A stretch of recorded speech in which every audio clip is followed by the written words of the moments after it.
Então vamos lá. Hoje é dia 17, né? Estamos aqui com a professora Camila, que vai ser a nossa entrevistada, né? No trabalho de praxis educativas. E a gente selecionou perguntas de todas nós do grupo e eu vou fazer as perguntas para a senhora. A primeira pergunta é se você sempre quis ser professora. Sempre quis. Eu tenho a impressão que eu nasci professora, apesar de não acreditar que a gente nasce professora. Eu acredito que a gente precisa fazer a formação.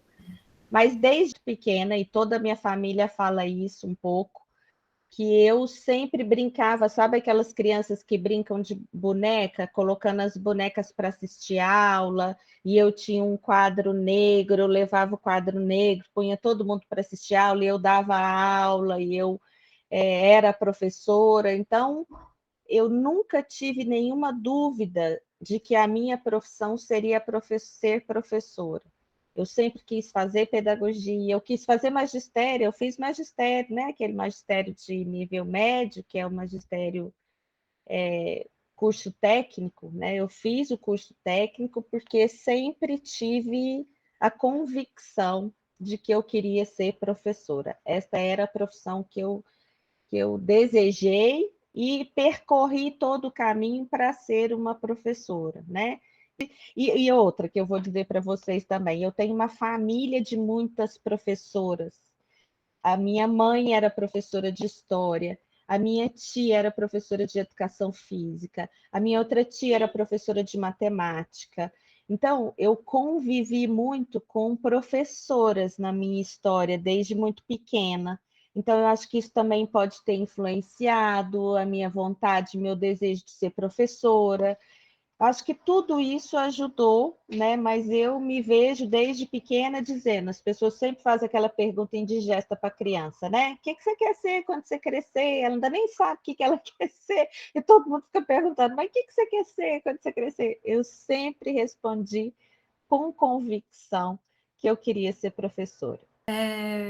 É bom ouvir isso, né? Porque muitas de nós têm a sensação de tem toda a história da mulher na educação, ai, porque mãe já nasceu para isso, mas a gente sabe que tem uma aptidão, né? Se a gente está aqui, é porque tem alguma coisa a mais dentro da gente. E você teve apoio dos seus familiares? Como a senhora falou que veio de uma família de professora, na sua decisão de se tornar professora, você teve apoio deles? Sim, assim, ninguém nunca me questionou. Talvez porque eu também eu estava bem convencida, né? Assim, me dissuade daquilo que eu realmente tinha como escolha. É, nunca foi para mim sentido como a minha família, por conta desse contexto, talvez eu ter muitas tias, minha mãe, professora, então ninguém nunca tentou fazer com que eu mudasse de ideia. Mas meu pai, minha mãe morreu muito cedo. Eu perdi minha mãe com 6 anos. Então, quem me criou, quem cuidou de mim, né, ao longo da minha jornada aí, foi o meu pai, que é uma pessoa que me criou objetivamente, assim como essas minhas tias, que eu já falei para vocês também, que me ajudaram muito nesse processo. Mas o meu pai, um sujeito muito machista, e que eu vivi tudo isso que a gente discute aí teoricamente por ter um pai assim.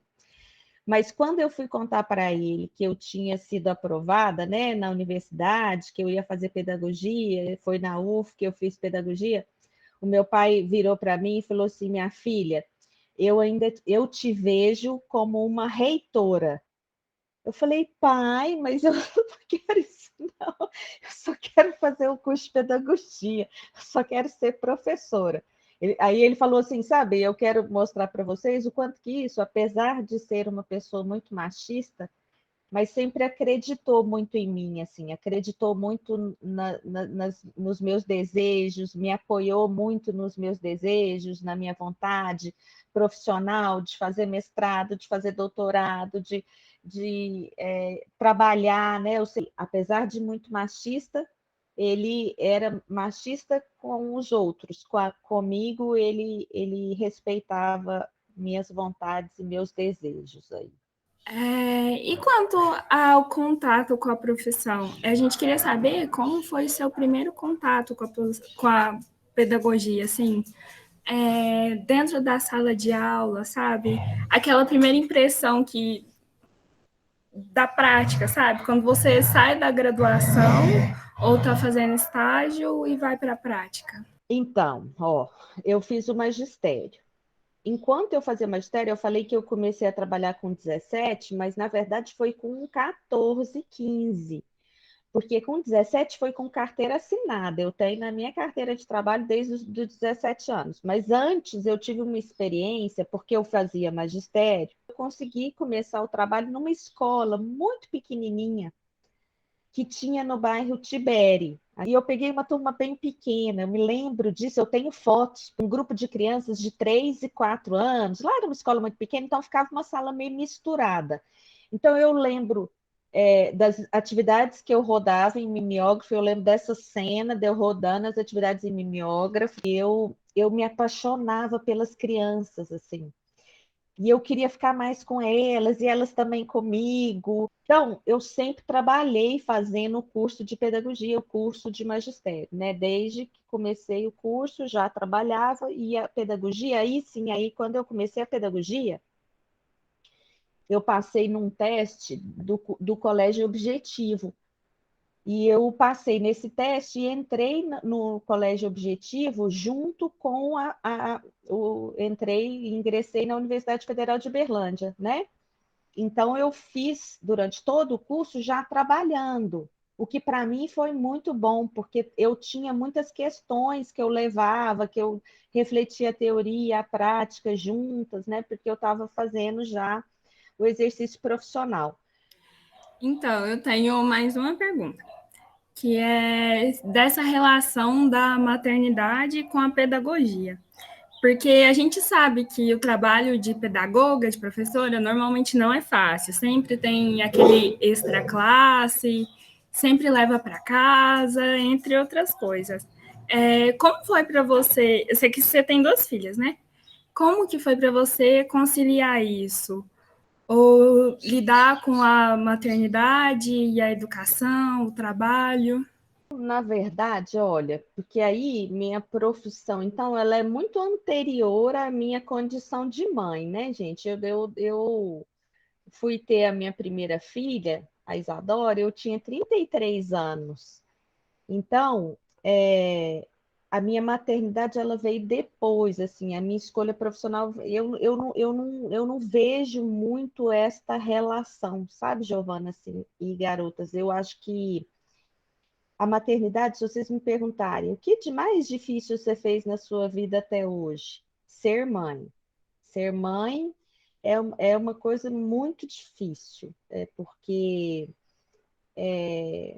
por mais que a gente seja do campo da educação, por mais que a gente estude o desenvolvimento humano, por mais meu conhecimento na pedagogia, na educação, me ajuda a ser uma mãe que tem essas referências que outras mães que não estudam isso, aí fica mais complicado, mais sofrido, mais. Então, eu acho que tem essa relação. Acho que a minha profissão me ajuda à medida que me faz ser uma mãe que compreende algumas coisas importantes para a maternidade, mas é um tiquito assim, porque tem outras tantas que a gente só aprende no exercício da maternidade, né? Na relação com o outro, na construção que você faz dessa relação. Então, talvez eu veja assim, eu não vejo muito assim, eu não tenho uma visão romantizada nem de uma nem de outra. Então, entendam a minha visão. Assim. Eu acho que ser mãe não é padecer no paraíso, não é. É você conviver com a aprendizagem, com o conflito. Tem hora que você quer tirar férias, você não dá conta de tirar férias. É um negócio que, para mim, é o mais difícil de tudo que eu já fiz até hoje. E você ainda faz tudo que você acha que é o melhor e você não sabe o que é que vai ser o resultado, né? Assim, é o esperado, mas não sabe, né? Como é que isso tudo vai se ajeitar nessas crianças? A gente não sabe. Quando foi que você decidiu fazer ser uma professora universitária, fazer mestrado? Tá. Então, o mestrado especialmente é porque chega uma hora, depois que eu terminei a pedagogia, que eu continuei trabalhando, eu sinto falta de estudar, sabe?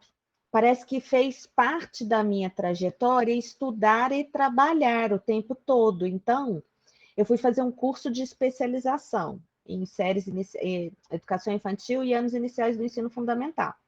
Então, terminei a pedagogia, mas é isso, a minha sala de aula me exigia estudar mais, sabe, gente? Assim, porque eu começava a ver que o que eu sabia já não dava mais conta.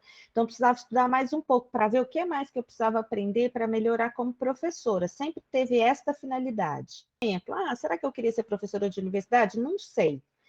Quando eu fui fazer o mestrado, não. Quando eu fui fazer o mestrado, foi por conta disso. Eu continuava dando aula, terminei a especialização, eu fico mais 3 anos, aí falo assim, não, não dá mais para ficar sem estudar, preciso voltar a estudar. Qual que é o próximo passo? É o mestrado. Se você me perguntasse lá, quando eu fiz mestrado, Camila, você já queria fazer doutorado e ser professora da universidade? Não sei, não sei, assim, eu gostava muito de ser professora de criança, mas algumas coisas foram acontecendo no sentido de me levar para um caminho que aí sim, aí no doutorado. Quando eu fui fazer doutorado, aí eu já sabia que eu queria ser professora universitária, eu já sabia que eu queria fazer o doutorado num programa que tivesse Paulo Freire. Sabemos bem que a senhora é apaixonada por Paulo Freire. Onde surgiu o interesse? Sempre me instigou demais eu não ler Paulo Freire na pedagogia. Eu pensava, como assim, gente? Gente, veja, imaginem comigo, eu participei de um tempo na formação da pedagogia, início da década de 90, que a gente estava num processo de redemocratização. Então, era uma abertura que a gente tinha, a universidade começou a poder falar, a gente podia ler o que a gente queria. Então, eu vivi esse momento, né? Assim, então, era esperado que no momento de abertura política a gente pudesse ler os autores que eram proibidos na ditadura militar, né? E não foi isso que aconteceu. Passei a pedagogia inteira sem conhecer Paulo Freire, nunca ouvi falar, nunca me deram um livro, nunca me deram uma referência. Eu quero que alguém me diga, me explique, me faça ler Paulo Freire na educação. Hoje, até hoje, eu acho, vocês sabem, né? Mais do que qualquer um, que eu acho isso, eu acho que não precisa rezar Paulo Freire, mas precisa conhecer Paulo Freire. Conhecer a condição para você ser professora, para você entender o que ele falou sobre a educação brasileira. Aí a gente fica estudando um tanto de autores internacionais sem conhecer os autores que nós temos aqui no Brasil que estudar. Isso, para mim, é sem noção. Então, foi por isso. A senhora já enfrentou algum desafio na sua carreira que te desanimou em algum momento? Todo dia. Eu posso falar para vocês de ontem. Não existe esse lugar assim, gente, na minha compreensão do que é ser professora, assim como do que é, né, Giovana, do que é ser mãe. Não existe esse lugar de você falar assim, agora tudo ok. Cheguei num lugar que não, agora que tudo é perfeito, tudo vai funcionar, tudo vai ser maravilhoso, eu tenho a fórmula, eu sei como que é, eu aprendi tudo que eu precisava. Não existe isso, não existe isso. Porque toda turma que você vai pegar é uma turma diferente, né? Assim, é uma turma que exige coisas da gente de formas diferentes. Então, não tem um dia que eu não penso em desistir de ser professora, Débora, assim. Eu penso, porque ser professora para mim realmente é o melhor lugar que eu posso querer estar, mesmo com os conflitos, as angústias e as decepções. Mas eu gosto de ser professora. Nossa profissão é um desistir e um resistir cotidiano, sabe? É uma coisa que a gente fala. Aí acontece alguma coisa, você fala, não, vale a pena, então bora lá. E aí nós vamos. Professora, a senhora é formada em pedagogia, não tem uma outra graduação Não, e fiz pensou em algum pedagogia. momento em falar assim, não, eu não quero pedagogia na minha vida? Eu pensei em fazer teatro, aliás, eu ainda penso. Eu faço teatro, né, na Trupe dos Trovões, mas é uma escola livre, não é um curso de graduação. Mas eu sempre quis fazer teatro para ser melhor professora. Eu não quero ser artista, não quero ser atriz, eu não quero ser outra coisa que não seja ser professora. Mas eu acho que o teatro poderia me ajudar em algumas coisas. Agora, só para finalizar, teve algum professor que inspirou, motivou a senhora a ser a professora que você é hoje? Muitas, né? Assim, eu acho que a hora que eu fico passando a minha trajetória, muitas pessoas me inspiraram. Mas tem uma que eu gosto de citar, porque ela, mais do que qualquer outra, é uma relação bem afetiva, assim, que eu acho que tem muito a ver com aquilo que a gente também já fez das profissões possíveis. Quando eu perdi a minha mãe, eu estudava na Escola Estadual Enéas de Oliveira Guimarães, que é uma escola estadual, e a diretora era a professora Estela Carrijo, que foi professora da UF, professora da Faculdade de Educação. Ela era diretora da escola na época, e eu, né, gente, criança, vocês imaginam o que, que é perder uma mãe, barará, barará. E ela, eu me lembro dela, que ela gostava muito de mim, essa é a minha sensação, meu sentimento, né? Ela gostava muito de mim, então eu lembro que ela foi muito acolhedora nesse tempo, sabe? Ela sempre me escutava, ela falava para mim que a sala dela estaria sempre aberta para mim, que eu podia ir lá a hora que eu quisesse, se quisesse chorar, se quisesse falar, se quisesse isso, se quisesse aquilo. Então, é uma referência que eu tenho de uma pessoa que foi muito importante nesse processo para mim, de acolhimento, de afetividade, né? E que marcou a minha trajetória. Foram as nossas perguntas, né, que a gente preparou. É muito bom ouvir elas sobre a sua carreira, sobre a sua vida, a sua trajetória. Com certeza, a senhora é uma professora muito querida na pedagogia, já ouvi falar por todo lugar. Inspira muita gente. E eu queria agradecer por ter aceitado o nosso convite, né, de participar. Apesar de ser para a sua aula, foi ótimo. Eu que agradeço, garotas.